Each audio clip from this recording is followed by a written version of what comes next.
মেলায় যাবে নাকি? হ্যাঁ জামু। কি কিনা দিবা? যা কইবা তাই। সত্যি? হ্যাঁ সত্যি।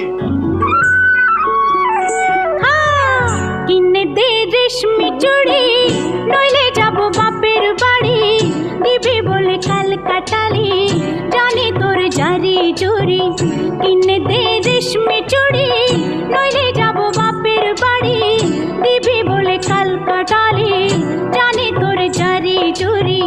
গতবার বলেছিলি মেলাতে নিয়ে যাবি, শাড়ি না দিয়ে আমায় খাওয়ালি ছোলা মুড়ি। কিনে দে রেশমি চুড়ি, নইলে যাব বাপের বাড়ি। দিবি বলে কাল কাটালি।